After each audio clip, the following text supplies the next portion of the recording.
Welcome back to another episode of the Cricket Corner. After a bit of a disappointing series in Australia, the white ball leg has begun and India has demolished England 4-1, right? And we are seeing something really special here with the T20 team. Let me just throw a few statistics here in Tanveer. Since 2023, India has played 53 T20 games. They won 43 of them. Since 2024, they've played 31 T20 games. They won 28 of them. They've lost just three, and one of those was a freak loss in Zimbabwe, if I'm not mistaken.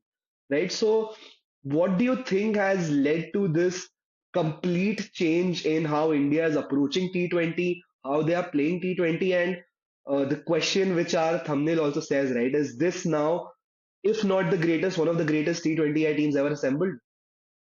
So to start off with, I think the 2022 T20 World Cup was like an eye opener for us. We realized there how badly we were failing, what was going wrong. You could see the change right in the 2023 World Cup itself. Rohit Sharma came in, he was getting you those 40 50s and he was getting those at high strike rates. That's where the captain started leading from the front. That then we could see it again in the 2024 T20 World Cup. Give those starts like Kohli going for it even if he wasn't getting it. Rohit Sharma was going for it, getting you those runs. So they also led from the top right from the 2024 T20 World Cup itself. And I think that win really boosted our confidence that we can go in with such an approach and get the results.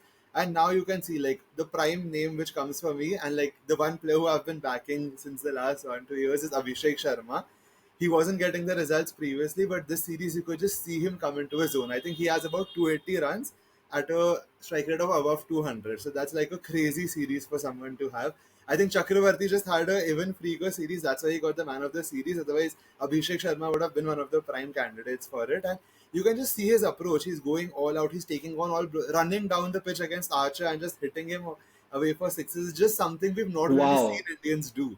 So I Right, think right. that's just the start of a wave in India.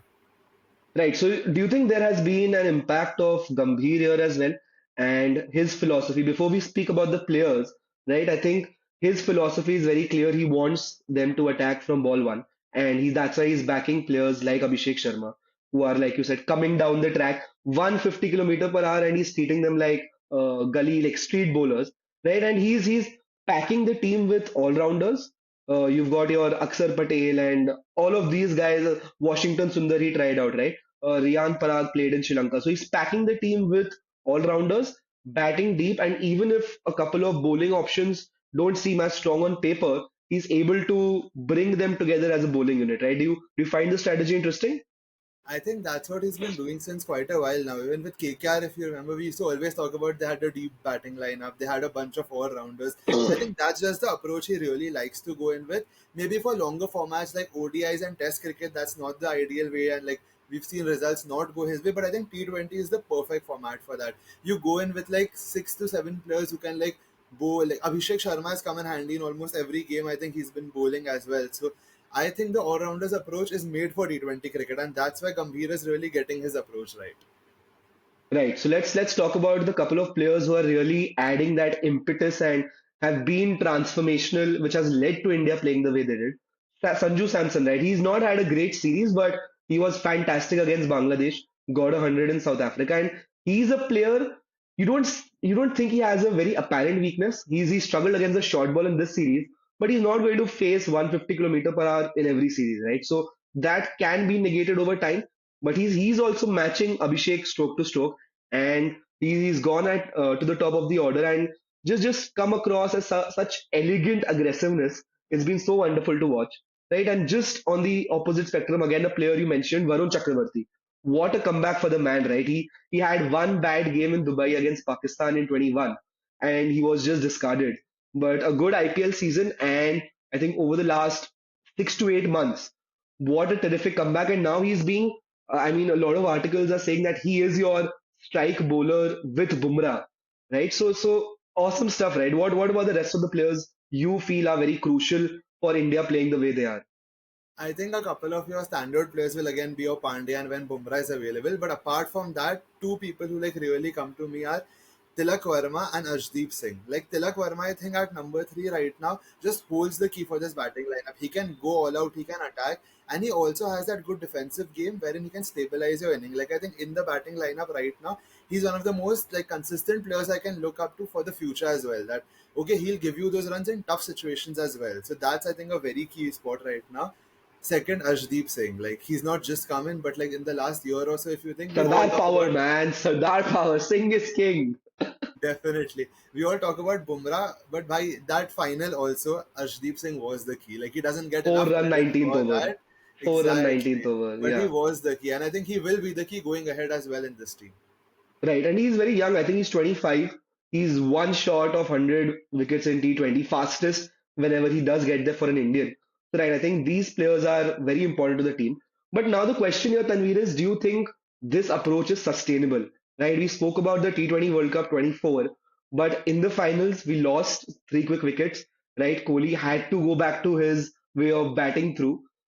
I'm sorry, right? So he had to go back to the conservative form of batting. Do you think we got a 280 in South Africa? We got a 260 against Bangladesh, 250 against England. Do you think come a big knockout, semi-final or final next year in the T20 World Cup in India? Do you think our boys are going to keep going or will they revert back to the conservative and saving the wicket kind of play? I think with the 2024 win, the going back to slow cricket is not happening. I think they will go all out in the knockouts as well. That's why I said like a Tilak Verma will again hold key wherein he can be the Kohli in the from the final who can stabilize your inning, and Pandya as well has shown the game wherein he can stay and he can get you those crucial runs. So we have those guys who can save you as well, but I think the rest of the guys should just continue going all out because that's the cricket we're now getting known for, and just continue that brand of cricket. It will definitely have its failures. बहुत बार बहुत बेइज्जती होगी, everyone will be like ये क्या कर दिया, कहाँ से कर दिया, but that's just how T20 cricket is right now.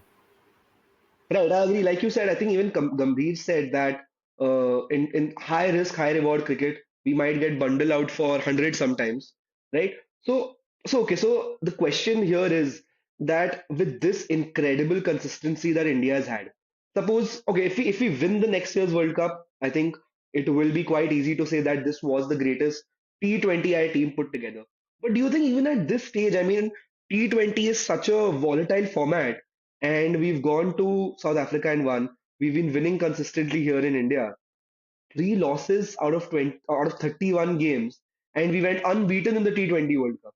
Do you think this Indian team is the greatest T20I team put together?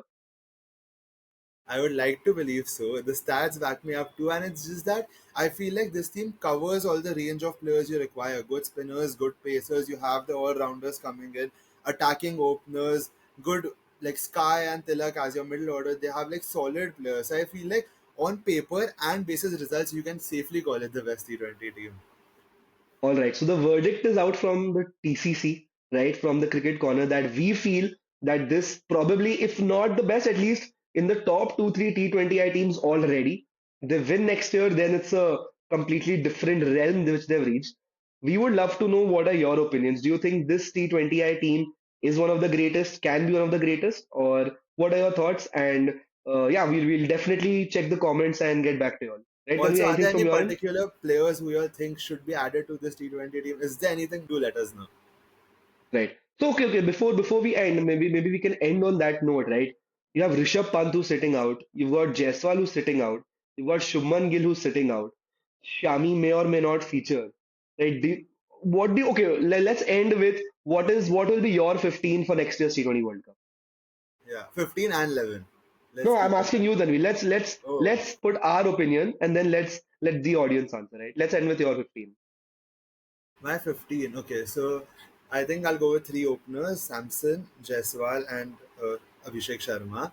I'll have Tilak, I'll have Skyen, I'll have Pandya, Pant as well.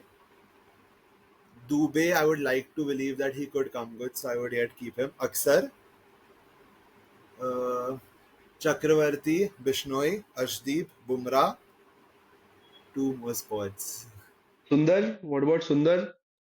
I would go with one between like a Sundar or a Shami. So I'm thinking if I need that pacer or I need the all rounder. I would like to have one more like either Harshit Rana, batsman or Ramandeep Singh, those guys. that's exactly Riyan what I Parag, was thinking for two spots. he's also. in the mix. I think maybe like given a choice, I would have like Harshit Rana, and I would probably go for a Riyan Parag then to sort of have that middle order as well to give me a backup option there. Right, right, right. Okay, so I think that's a great 15. I don't think I would change anyone either. Let's see what the audience has. And yes, so we'll be back again very soon. A lot of cricket happening. The IPL season is starting as well. So hopefully we'll get on a lot more lives and have matches which we watch together. Mumbai fan, RCB fan, lots of drama every year. So yes, do tune in and we'll catch you very soon. Thank you so much. Thank you so much, guys.